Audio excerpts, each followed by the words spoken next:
year's King Street Zoom. We have Brian Luke Seaward, PhD, with us today, who's a nationally and internationally renowned expert in the field of stress. He has written 18 books, is a TEDx speaker, and has lectured throughout the country on numerous platforms. He has taught his stress management techniques to Olympic athletes, heads of state, and many others. He is here today to offer insight on how to confront our stressors and how to rise above life's challenges with humor, hope, and courage. From his popular selling book, Stressed is Desserts Spelled Backwards. So Brian, thank you so much for taking the time with us today. I know you're very busy. We're excited to have you. And I'll go ahead and turn it over to you. I know you did a presentation, which is now up on the screen. Great, thanks, Lindsay, and thanks. Welcome, everyone. It's great to be here. So let's begin. So I have a subtitle for this talk. It's called "Stressed is Desserts Spelled Backwards," and I think you'll see that it's all about perceptions. But to begin with, I'd like to quote one of my favorite people. Her name is Elizabeth Kubler-Ross, and you may know her from her work on death and dying, but she does all kinds of stuff, or she did when she was in her career as a psychiatrist. But she said this.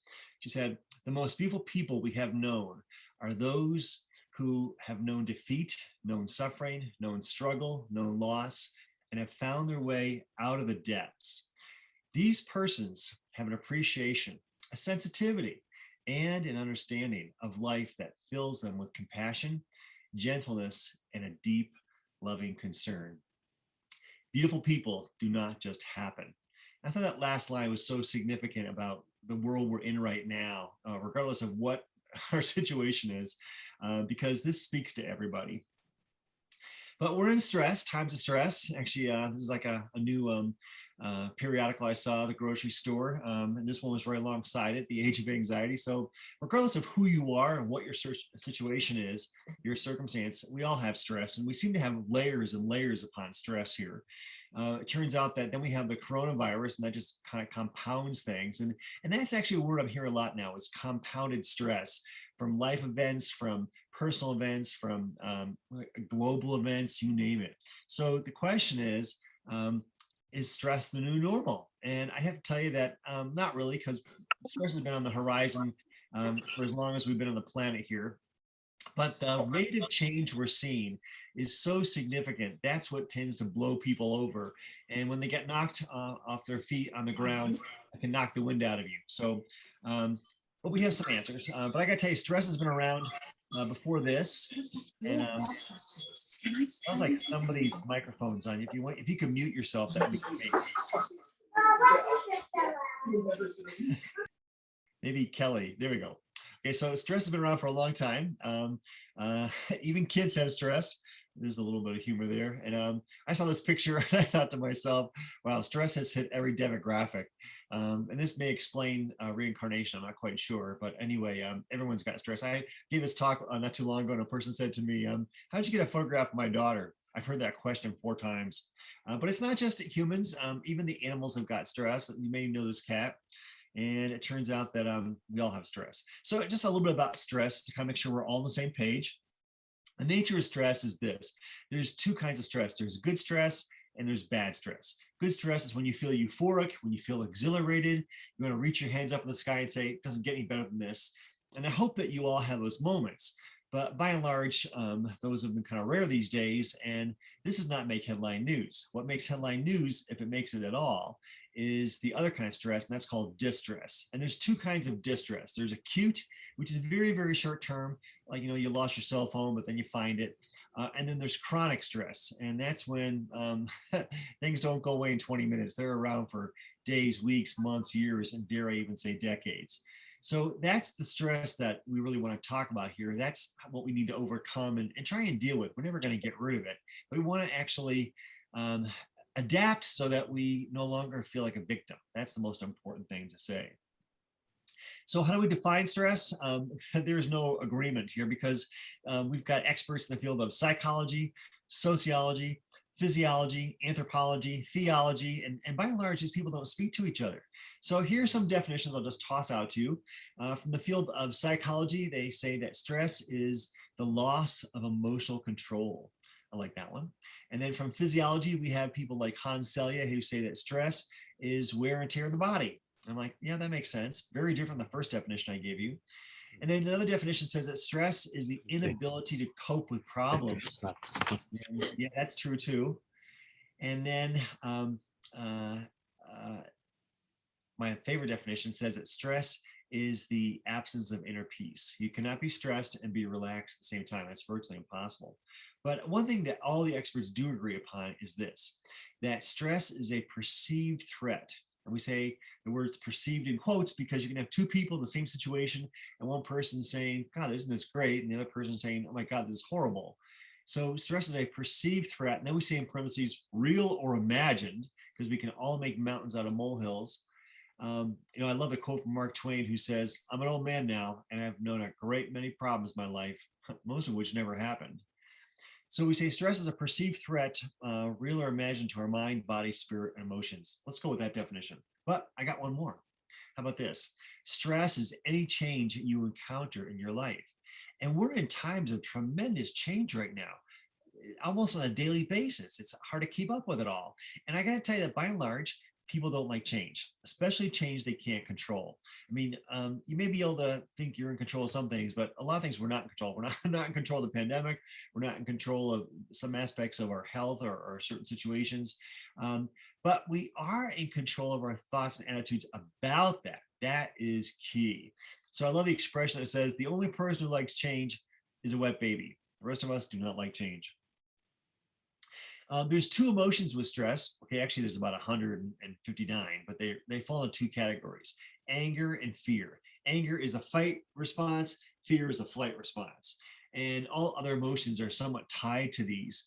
And what we want to try and do is resolve these issues so that we don't become a prisoner of them and then give our power away or claim victimization. So again, these are not bad emotions. They become bad when they hang around too long, when they are left unresolved. Big difference. So, with the title Stress is Dessert Spelled Backwards, you may have thought, oh my God, he's going to talk about rainbows and unicorns. No, I'm not. I think it's important to acknowledge and to grieve. It's very important because that's part of the human experience too. But we don't want to get stuck in that end of the spectrum of emotions. We don't want to be angry all the time. We don't want to be anxious all the time because that serves no purpose. And that ultimately will affect our physical health. So I love this quote. It says, another definition, tension is who you think you should be. Relaxation is who you are. Isn't that nice?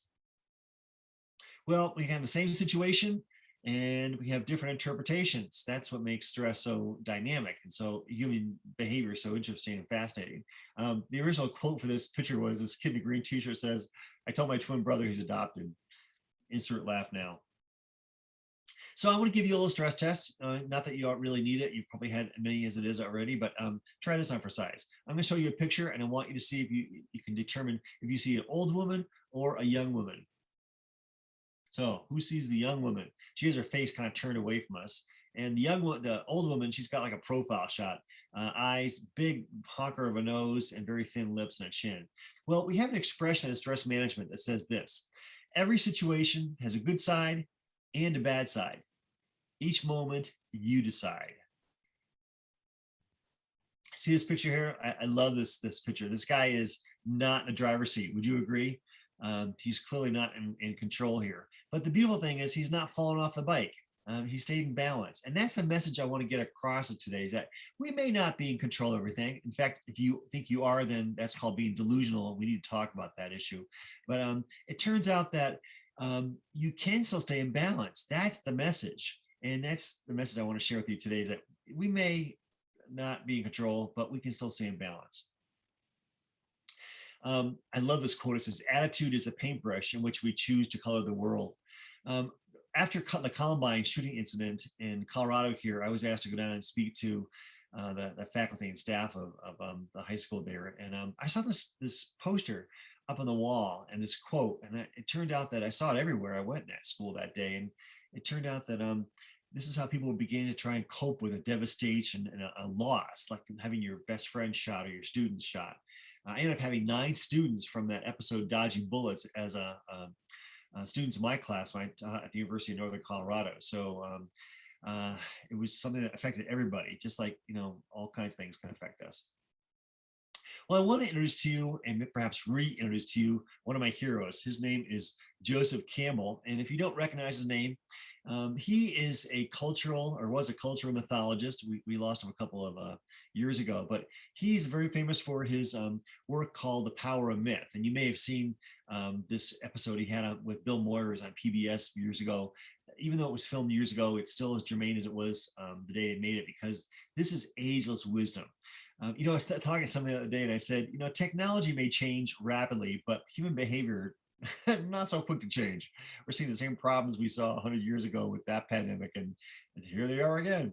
So anyway, Joseph Campbell basically is famous for his template called the hero's journey. And I share this with you because we are all on the hero's journey. Everyone listening to this presentation is on the hero's journey. And whether you're male or female, we're all heroes in this template. And so Joseph Campbell went around the world studying and listening to stories from various groups of people, from the Inuit up in Alaska to the ancient Greek mythology, Egyptian mythology, things like that. And of course, contemporary stories from Australia, the Hopi Indians, all over the place. And he noticed a similarity with these stories. And this is what he calls the hero's journey. So here's the template of what he found. Basically, it's a template going from fear to love, or from victim to victor. Feeling sorry for yourself, which is part of a normal experience. We just don't want to get stuck there. But then moving away from that to this. And then also we could say moving from fear to love. And I'm not talking Hollywood romance here. I'm talking basically a sense of compassion. We'll talk more about this in a second. But the template for the hero's journey is something that we are all on many times in the course of our lives. And it begins like this. We have first a departure, and this is where he says you go from the known into the unknown. And the minute you've got unknown, you've got fear. Then the second stage is the initiation. And this is where you're given a task and you got to do it really well. And the third stage is you return home and you declare victory. Let's take a closer look at these.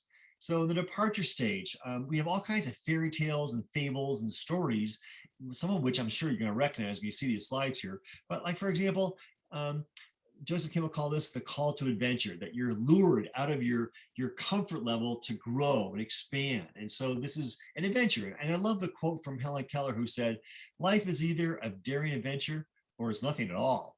So in the first stage here, we got Dorothy, first example, looking for a way out of town, and bam, does she get one. A little tornado comes and lifts her off her feet. But then we got Lucy in this story called The Lion, the Witch, and the Wardrobe, a departure through the wardrobe.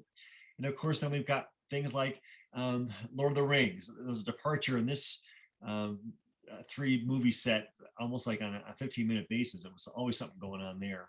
Then if you ever take a look at the story of the Little Mermaid, her departure was wanting to go from sea to land. She wanted to see what it was like to be a human and have legs. And of course, if you're into Star Wars at all, this is classic hero's journey stuff, where she basically this new heroine is trying to solve the problems of the universe here. Then comes the initiation stage. Okay, so first we got departure. You go into the unknown, but there's some stress there. But then we got this, the initiation stage. And we also call this baptism by fire. This, if you thought you had stress in the departure stage, you ain't seen nothing yet. This is where stress really is. And it turns out that in this stage here, you're given a task, you're given a job, and you're given a job to do it well. And we see this in storylines too. So for example, Dorothy's told, get the witch's broomstick. And I'm thinking like myself, when I first saw this movie, I'm like, don't do it. It's not going to end well. And then, of course, we've got things like Frodo, who's told, and like so many stories are told to get something. He's told, get rid of this thing, get rid of the ring. Spoiler alert. So, and you can, if you saw the movie, the book, it was hard for him to do that. It was hard to get rid of this thing. And then, of course, we've got Harry Potter. Every story, he had some major assignment he had to do, or some huge task, basically to save Hogwarts or the world from all the Voldemort problems. Then we've got things like Luke Skywalker. Again, the Star Wars story is a classic hero's journey story. So all of these are examples of trying to initiate or get through the initiation process. Of course, we also have other things like James Bond, and I put all three up here that seem to be the most favorite amongst the moviegoers. And then we've got things even like this TV show. If you're watching This Is Us, um, this is part of the struggle of life, is to get through the initiation process. But we also have things as simple as I Love Lucy, where even in 20 minutes, they've got a departure, they've got initiation, and then the last stage is the return home. So if you pick your storyline, but now that you know this, I think you'll notice that you'll recognize this when you watch television shows and movies, even your favorite movie or so. And then also apply it to your own life, that, what stage are you in right now? I love this quote from this woman, Gerda Weissman-Klein. She's a Nazi concentration camp survivor, and she said this: "Giving up is the final solution to a temporary problem." And the hero, male or female, cannot give up. And what we find out in this template that Joseph Campbell says is that we have help. He calls this the assistance of spiritual aids. So in all these stories, the Good Witch for Dorothy, she was there to help her out. But in The Lion, the Witch, and the Wardrobe, this guy, Father Christmas, helped each of the kids out. He's giving Lucy a little something or other there. Each kid got a gift. But in Star Wars, we had the elves, and we had Gandalf, and all the people with magical powers. And of course, in Star Wars, we had Yoda and all the Jedi Knights with their magical powers and using the Force. So the message is that we're never alone. We are never alone. We may think at times we are, but we're never alone. We have a sense of the divine with us to help us through whatever you conceive this to be, whatever you choose to call this. And so in the stories, we have magic, we have angels and good witches, but in reality, we've got a divine source, and it's not just outside us, it's also inside us as well. But the message here is we are never alone. And that's a very important message to get across. Now, Joseph Campbell says, be careful, because there's problems on this hero's journey. And the problem can be the ego. Because when the ego gets involved and says, hey, this initiation process was great, let's have a few more. All of a sudden now, we kind of derail the hero's journey and we have problems. And so we have a classic example of this in this TV show called The Game of Thrones.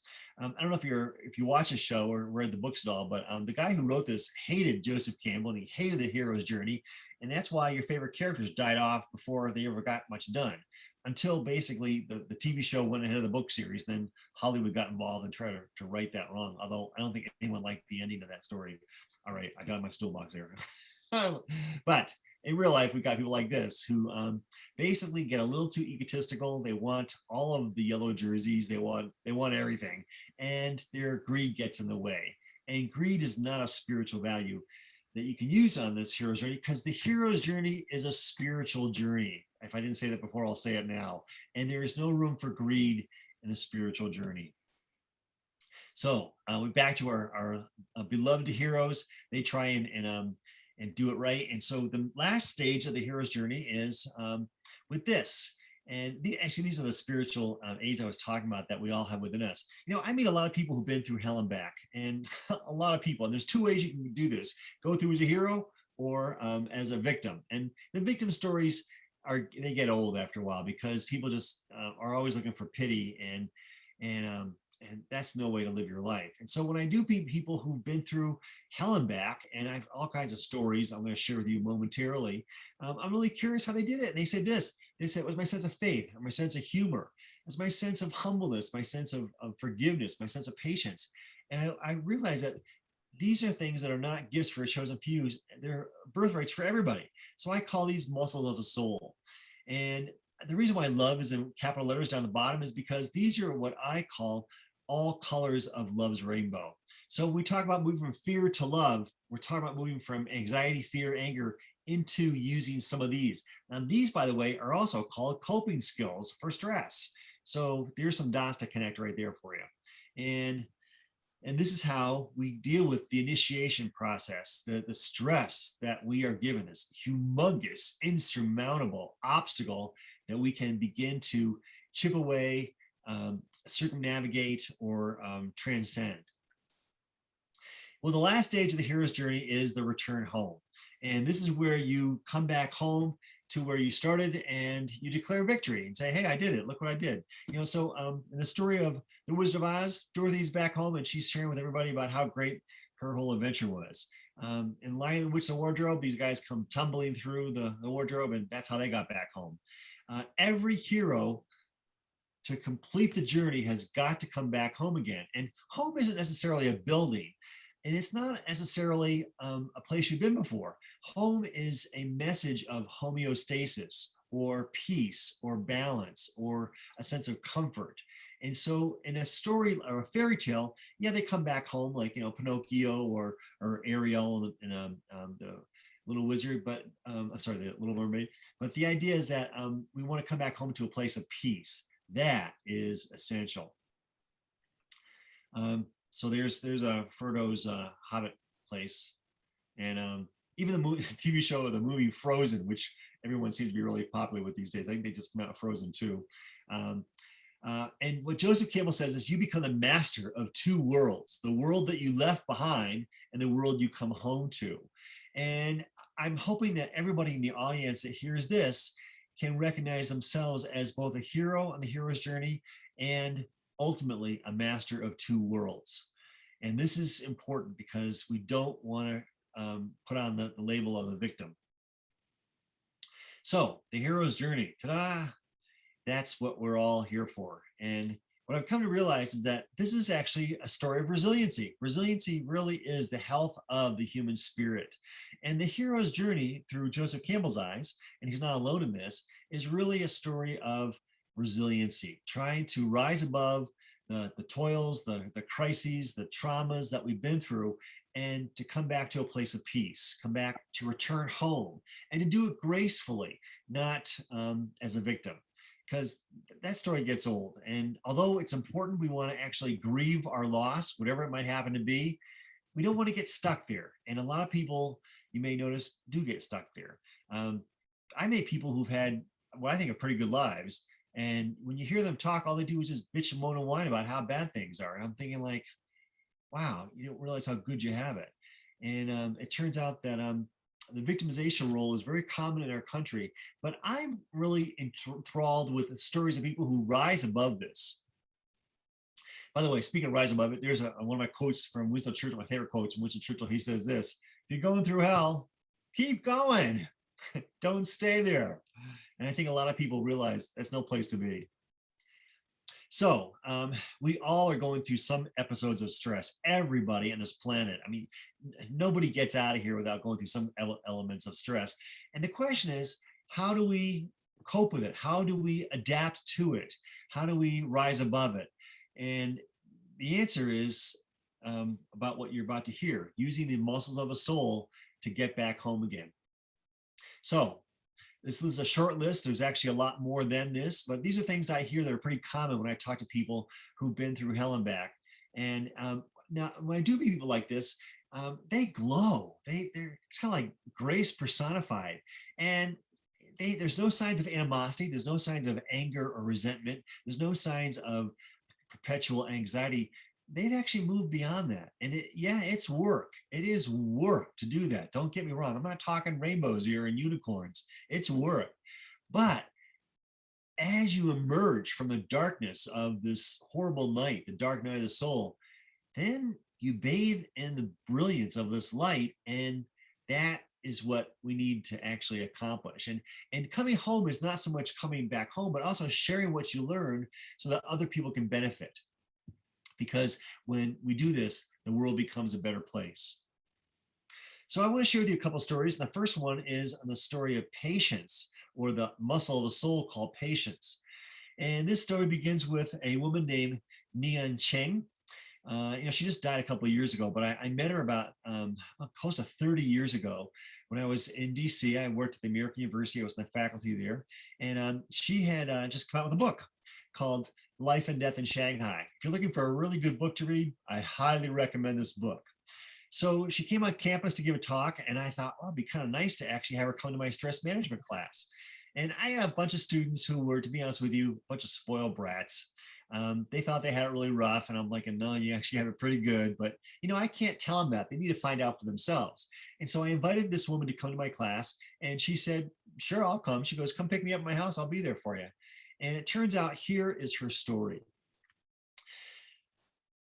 She was born in China to some very wealthy people, and they sent her off to London to go to high school and to go to college.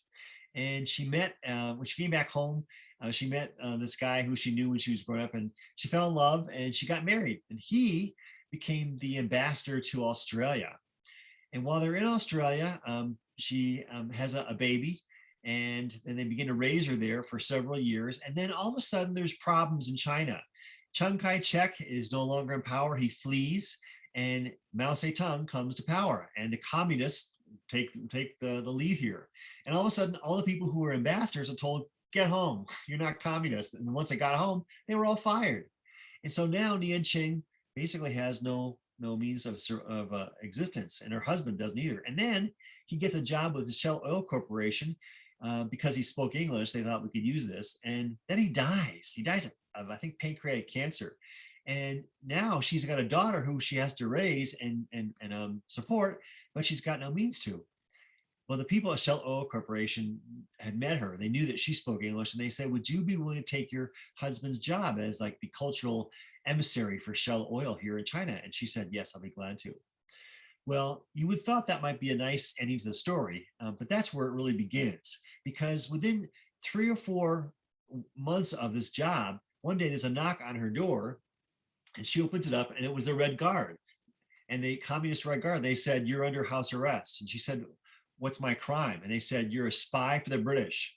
And she said, no, I'm not. And they said, your crime is you speak English. And so for several weeks, she was kept under house arrest with her daughter. And then one day there's a knock on the door, and she opens it up, and they grab her by the hair at the age of 56 and drag her down to the #1 detention house in Shanghai, where for 6.5 years, she was locked up under solitary confinement conditions. Never saw her daughter again. And in this course of 6.5 years, at the age of 56, she had shackles so tight on her hands and wrists that if you were to see her today, you'd see the scars for how tight they were. And once a week, they brought her down to an interrogation room with a gun to her head saying, confess to being a spy or we're going to shoot you. And she said, I'm not a spy. Well, the one thing she had to read for 6.5 years was Mao's Little Red Book. She had it memorized in about 3 days. Very smart woman. And when they put a gun to her head, she would recite some quote from Mao Zedong, and the Red Guard didn't know what to do because they knew that she was quoting him, and they thought we better not kill her today. This went on for 6 years. Can you imagine having a gun to your head that many times in the course of 6 years? Well, this book tells her whole story. It's quite amazing. Well, when Nixon went to China, he was trying to do some detente, and they released several people who were human rights casualties, and she was one of them. So she was released out of prison, and the first thing she wanted to do was to go see her daughter. She gets back to her neighborhood, and she's shunned by all her neighbors because she's a persona non grata, and nobody would talk to her, and she can't find out where her daughter is. She hasn't seen her in 6.5 years. You know, you think this pandemic's bad with not seeing your relatives for 2 years or so. Try 6.5. And it turns out that she went to the place where she thought her daughter was going to try to attend college, and one person recognized her and said, Mrs. Cheng, I don't know how to tell you this, but your daughter is dead. She was pushed off the top of that building there to make it look like a suicide when she wouldn't sign a form saying that you were a spy. And when Nan heard this, she realized, I'm leaving this country. I cannot stay in a country that would do this to my family. Hence the word death in the title of this book. Well, it turns out that she did leave, and she did travel. She got out and first went to London, and then went to Montreal, and then ended up in DC, which is where I met her. And here's a picture of her with my ex, but that's a story I'm not going to tell. But it turns out that just a beautiful, beautiful woman here. And so she came to my class, and she told her story about what it was like to live in this horrible condition for 6.5 years. And one of my students who had read her book couldn't believe she walked to the room. It was like, you're a hero right in front of you. And she says, Mrs. Cheng, she said, how did you do it? How did you survive 6.5 years like this? And I'll never forget what she said. She said, you know, in my country, we're taught patience. I realized I had several years to practice it. Unbelievable. And so I think somebody's mic is on. If you could all mute yourself, that'd be great. So it turns out that um, she had us laughing, she had us crying, and at one point she made a joke about the movie Flying Tiger, Hidden Dragon, and she goes, "Oh, the communists have no sense of humor." Well, turns out she sure did. She had us laughing, she had us crying. She was amazing. And she said to me, "If you tell my story," she goes, "I hope you do." She goes, "Please share with the group my favorite quote." So here she is. She died at 93 just a couple of years ago. And she said to me, she goes, "I think the reason why I live so long is I do Tai Chi." I'm like, "No, there's more going on than that." But she said this is her favorite quote that got her through her times in prison. It's from Eleanor Roosevelt. It says, "Human beings are like tea bags. You don't know your strength until you're put in hot water." Isn't that nice? Well, my next story is on the muscle of faith, and it begins with this guy at the very top of the screen. His name is Jack Feniger, his wife Kay, and their son Matt. Matt's down the bottom, and he's about the time of the story, he's about 16. And it turns out that Matt was diagnosed with an inoperable brain tumor, and here he is in the hospital, age 16, not looking too good. And they said, it's so bad that we can't operate, we can't do chemo, we can't do radiation. He's got about 6 months to live. And so they went back home to Michigan. They were at, I think, Duke Medical Center here. And Jack's a physician, by the way, and he's walking through the hospital one day, and one of his colleagues, who I think had the best intentions but came out the wrong way, said, "How's your son doing?" And Jack told him, and he said, "Well, when your son dies, you are going to see the greatest outpouring of love in this community." And Jack said thanks. And he went home and told his wife, and his wife was kind of pissed, thinking like, "Well, why wait till he dies? Why not tell him now?" And so they decided to actually have a prayer meeting in town at the school auditorium, where they invited everybody in this town to come pray for Matt. And they prayed for 3 hours. They prayed alone, they prayed together, they prayed in silence, they prayed in words, they prayed in song, they prayed in all kinds of ways. And at the end of 3 hours, Jack stood up and said, "Thank you for coming today. I know that your prayers have been heard, and I know that they have been answered." And he said, "We'll keep you posted." And so they went down to Duke Medical Center for another test, because he had to get another test to see how things are going. And it turns out this picture should show you how things went. You see the smile on his face? The doctor comes out with an MRI scan and says, "I don't know how to tell you this, but there's no tumor." He goes, "Your son was misdiagnosed." And Matt looks at his dad. His dad looks at him and thinks, "Yeah, right." His dad's a physician. He knows how to read the test results that he had the first time around. And it turns out that Matt is now, I think, close to 35 years old. He's married and has 2 kids. He's doing great. So good end of the story there. But here's Cody asked me to share with you. Miracles do not happen in contradiction to nature. They happen in contradiction to what we know about nature. By the way, here's a picture of Matt in his victory pose. When he got done with all this stuff, he said, "Dad, I want to take a vacation." So they went to Europe. I think they're in Switzerland here or someplace. But anyway, this is the victory pose of the hero and the hero's journey, just so you know, okay? And one more quote, it says, "Faith is not belief without proof. It's trust without reservation." Isn't that nice?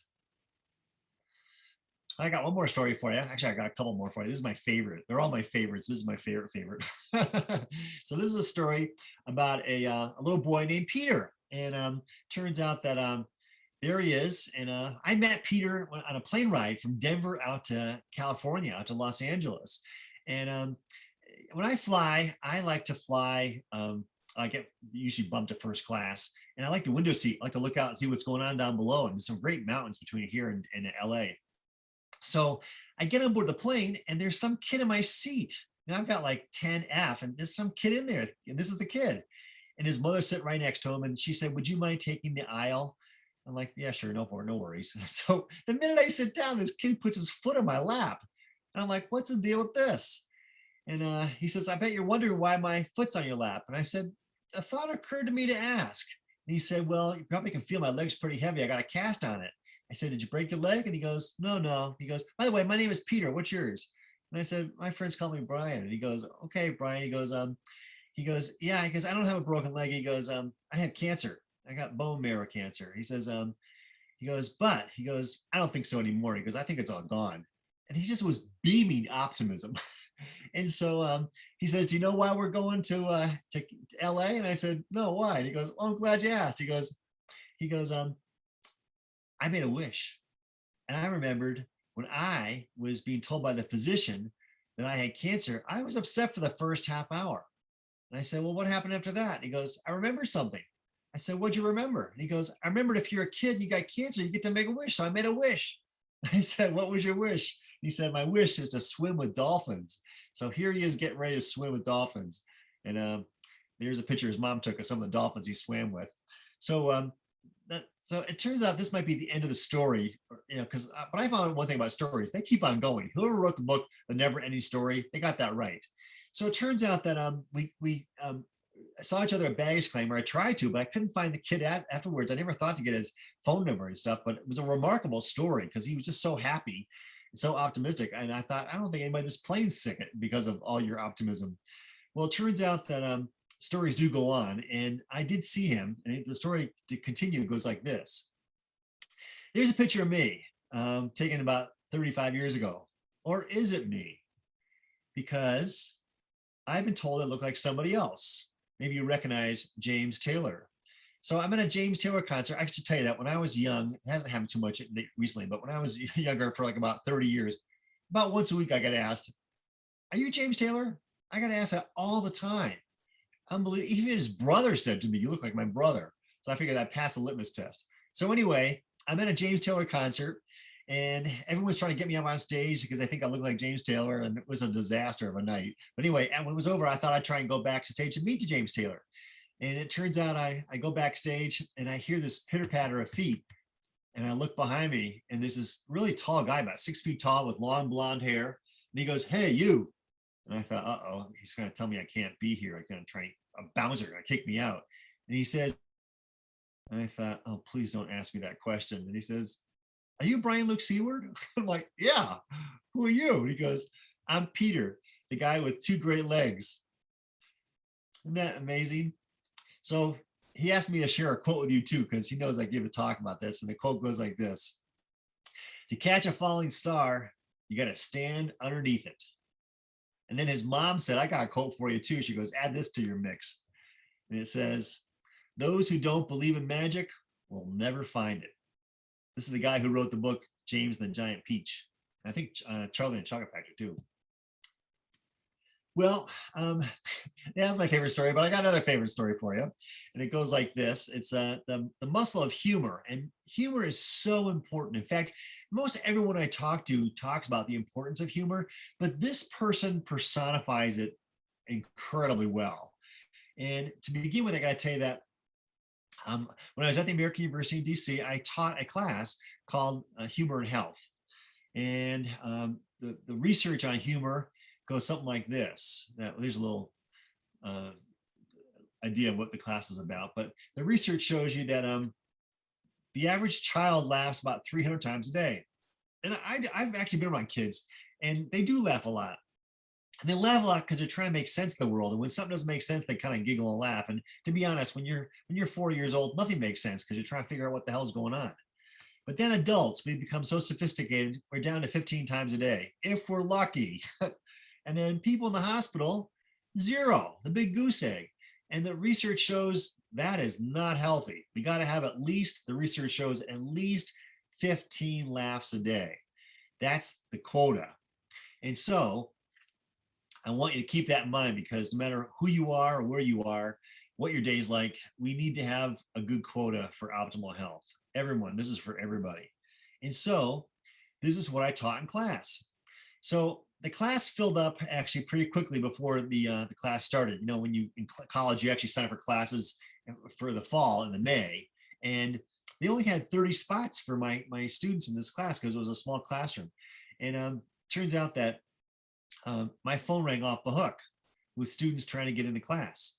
And I would have to say, "I'm sorry, I can't let you in because they won't add more chairs. They won't give me a bigger room." The U.S. News and World Report survey always said, American University has great student to teacher ratios. And so they wouldn't give me a bigger room. They wouldn't add the number of students in the class. They wouldn't give me more chairs. So I'm telling this, and by the time I got done explaining this, every person calling up clicked dial tone. But one day, this guy calls up and he says, "Hi, my name is Andrew." I said, "Hi, Andrew." He said, I want to get in your humor class. And I said, oh, Andrew, I wish I could let you in, but I can't. He goes, yeah, I've heard the whole story before. He goes, I'll be right over. So click dial tone. So about a half an hour later, I'm outside my office. I hear this buzz come outside my office, and then in comes this guy named Andrew. And he goes, hi, I'm Andrew. And I said, hi, Andrew. I said, do I know you? And he goes, no, not yet, but you will. He said, I'm here to get in your humor class.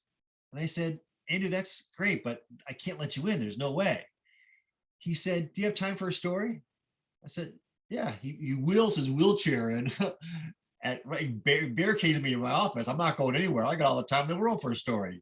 He says, the day I turned 13 years old was the day before school was going to start. We had a pool in our backyard and I dove in the deep end. It's 8 feet deep. I'm 5 feet tall. I got 3 foot clearance. I've done this thousands of times. But on this particular day, I don't know what happened.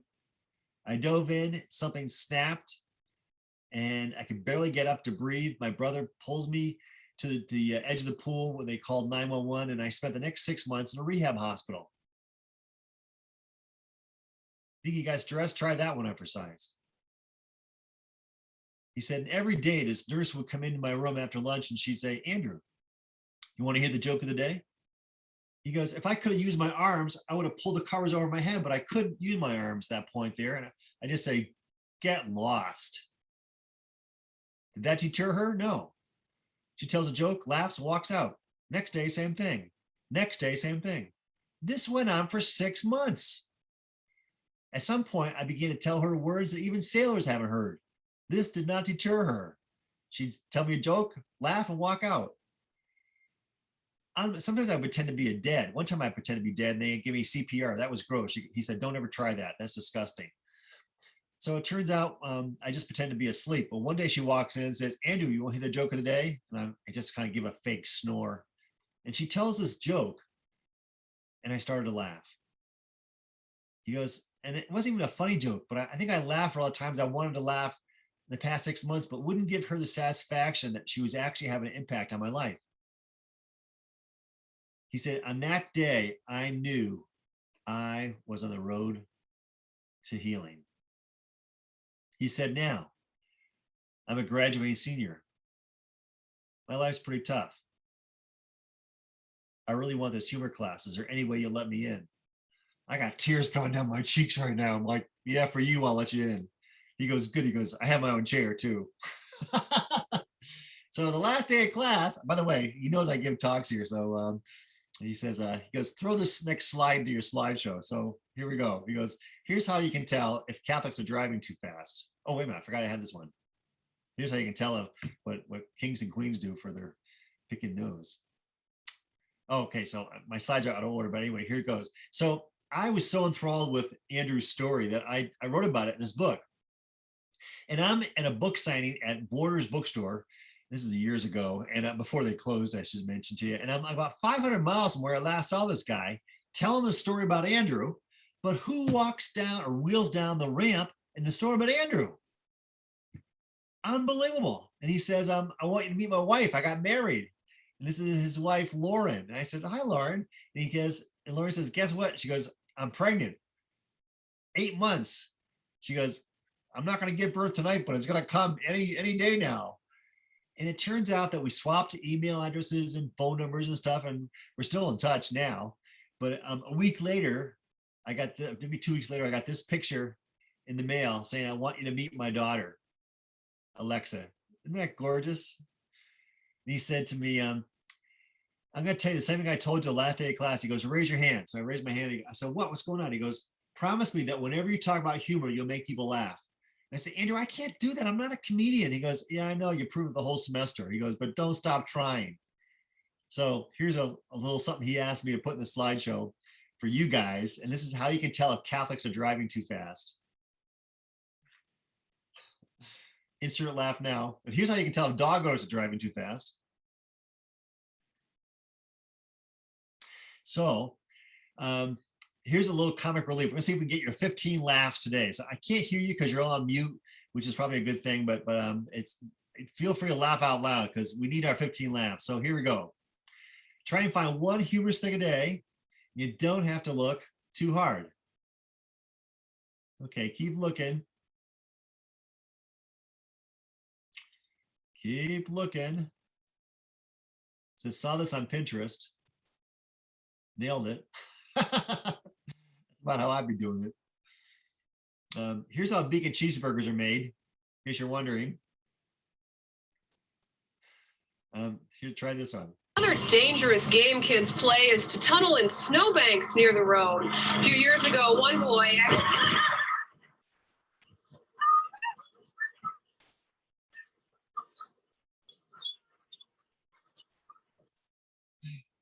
Here's one more for you. 911, what's your emergency? Yeah, my wife got attacked by a warthog real bad, and I need someone to come up with an ambulance and pick her up. Okay, sir, can you give me your address? Yeah, we're at 1825 Eucalyptus Drive. Okay, could you spell that for me, sir? I'm going to drag her on over to Oak Street, and you can pick her up there. Okay, this is for all the guys in the audience, if we have any. 3 stages of manhood. Number 1, number 2, and number 3. And Michelangelo's statue, David, went on tour in the US, sponsored by McDonald's. When he got home, he didn't look too good. Here's another video for you.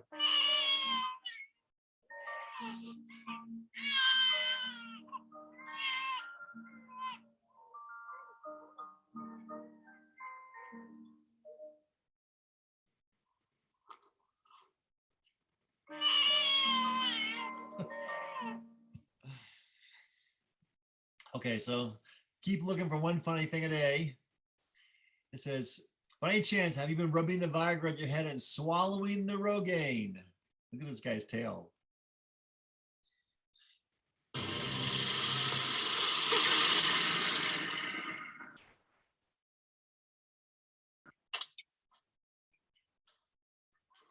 Hey, Mom. Hey, say hi to the camera, Mom.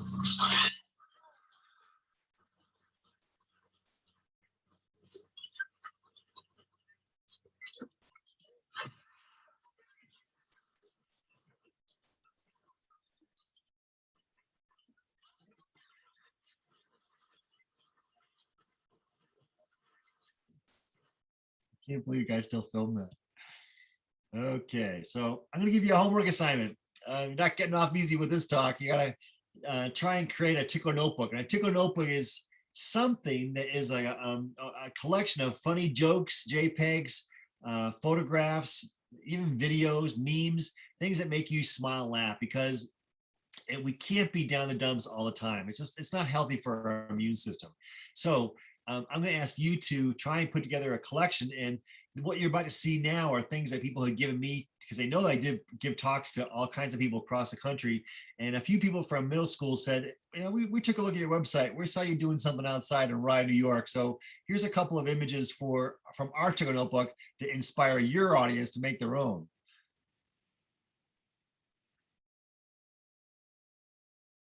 I love that one. Isn't that cool? That's pretty clever too, isn't it good? That's one of my favorites. Good timing with that.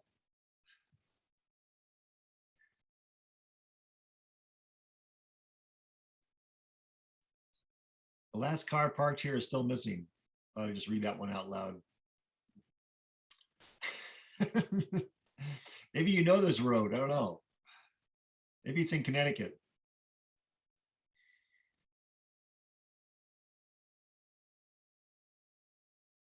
Sorry, we are closed due to short staff. And someone wrote, well, hire taller staff because I need a taco.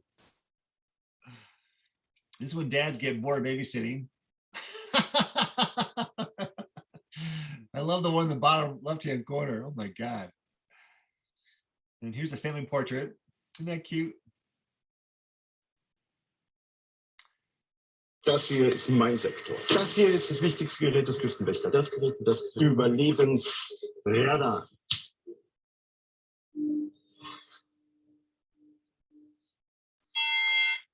Mayday, mayday. Hello, can you hear us? Can you hear us? Can you... We are thinking. We are thinking. Hello? This is the German Coast Guard. We're thinking. What are you thinking about? Pretty clever. This is when radiologists take a selfie. So that was pretty funny. And this is, I guess, a summer beam, but anyway, pretty funny, huh? And one more video before we move on to our last story here. Emma. Huh? Emma. Emma. Emma. Emma. Emma.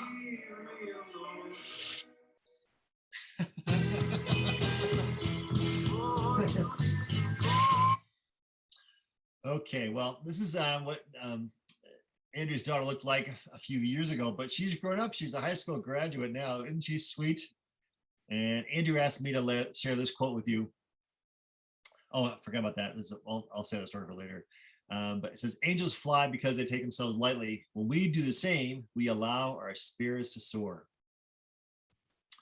Well, here's our last story. And compassion is definitely one of the muscles of the soul that we need to use on a regular basis as well. And the story begins with this woman here. Her name is Carolyn. And Carolyn lives out in Arizona, in the Sedona area. That's actually me quite a long time ago, back when I had darker hair.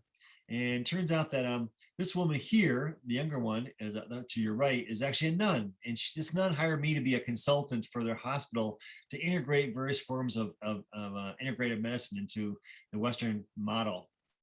And so Carolyn was a consultant too. And Carolyn said, why don't we do a retreat in Arizona? We'll do a retreat planning committee here and come on out. So Judy bought me a plane ticket. We all went out and went to Sedona, Arizona. And when we got to Carolyn's house, there was a note on the door that said, make yourself at home, keys under the mat. So she goes, I'll be home at 5. We got there like around 2 o'clock or so. So we let ourselves in. And if you were to be inside Carolyn's house, you would see that on one wall in the living room area, it's a montage of the family history. There's a picture of Carolyn and Tony in the middle, which I think might be that picture. And then off all around the sides, there are a picture of their kids. There's Jerry, who's the military, blonde hair, in a uniform, and their daughter Lori, who's got dark hair, a little bit older. Judy knew them all. And it was a beautiful montage of photographs. And then Carolyn comes home at 5 o'clock. We all go out for dinner. We all actually talk about the healthcare crisis because that was a hospital we all were consulting for.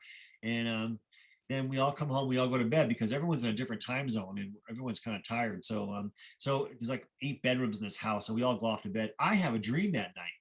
I dream that I'm thirsty because we're in the desert and I want to get a glass of water. So I get out of bed and walk down the hall in this dream into the kitchen and to get a glass of water. And she had this refrigerator where you just put a glass up into the door and get a cold glass of water. That was pretty cool. But there was a guy in front of the refrigerator and he says, hi, my name is Larry. I said, hi, Larry. I said, I'm here for a glass of water. He goes, well, I need to have you tell my mom a message. And I said, yeah, sure. And look at this guy. And he didn't look a thing like the guy in the photograph. This guy had dark hair down to his shoulders, really narrow nose, dark eyes.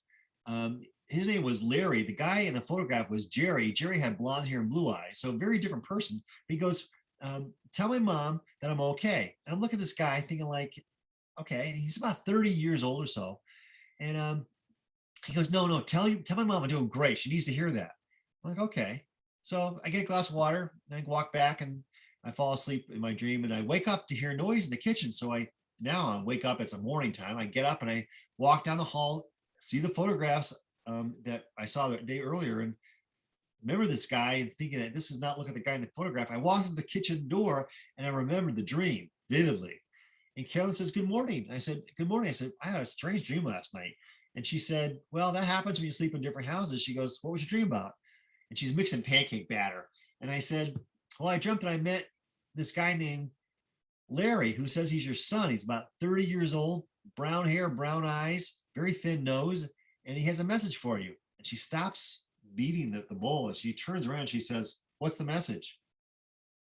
And I said, well, he says he's your son and he's doing okay. He said, not to worry, he's doing great. Very, very emphatic, he's doing okay. And she said, wow, there is no way you ever could have known this. And I said, doesn't look a thing like the guy in the photograph. And she goes, they're not the same person. She goes, my first son died when he was 30 years ago. And yesterday was his birthday. She said, he's speaking to you to give me a message. And I said, oh, he said something else. He told me to tell you he loves you very much. And we come in and out of this earthly existence, but love never dies.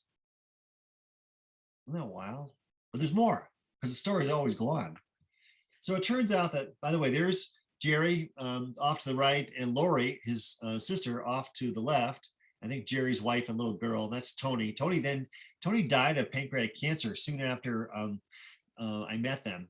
And it turns out that he did die. And Lori, I'm at a book signing out in LA, and I meet this woman named Lori. And Lori says, oh, I'm really great to honored to meet you. She goes, you met the brother I never knew. I'm like, is your name Lori Cybus? She goes, yeah, sure. So it turns out, she goes, you want to hear the rest of those stories? She goes, there's more to the story than what you've been telling. I said, well, like what? She said, well, my dad died. And I said, yeah, I'm sorry about that. She said, well, we did a service for him out in the desert of Arizona, a nice memorial service. And, we chanted the 4 directions. We had drums beating and we did all kinds of stuff in honor of him. And at the end, my mom, here's a little picture to recreate the scenario here. She goes, my mom stood up and she said, Tony, if you're up there, give me a sign and don't wait 30 years to tell me you're okay. And then all of a sudden, everyone there looks at each other because what they see is a huge rainbow in the sky, except that there's no clouds, there's no moisture. It's as blue as what you're looking at. And Carolyn says, Tony, it's not good enough. So here's a quote she asked me to leave you with. It goes like this. The winds of grace are blowing perpetually. We only need raise our sails. Well, those are some stories, and I think they're very powerful stories about how we can deal with stress. And again, the idea is to move from fear to love any way we can, to go from feeling as if we're not doing too well to become the hero that we're all destined to be. And that is rising above life's challenges. Thanks for coming today. Thank you so much, Brian. We appreciate your time. That was interesting, and I really loved all of those stories. I think that when you do storytelling like you just did, it really creates an impact and an experience and a realization for all of us. So thank you. If anyone wants to find you, Brian, can you just quickly let us know how and where to do that?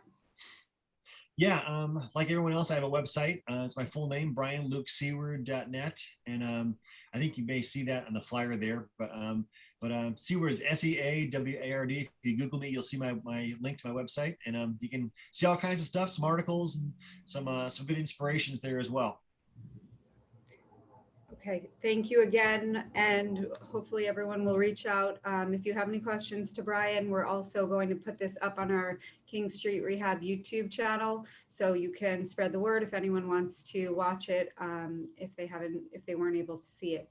So have a great day, and thank you again for joining us today. Thank you.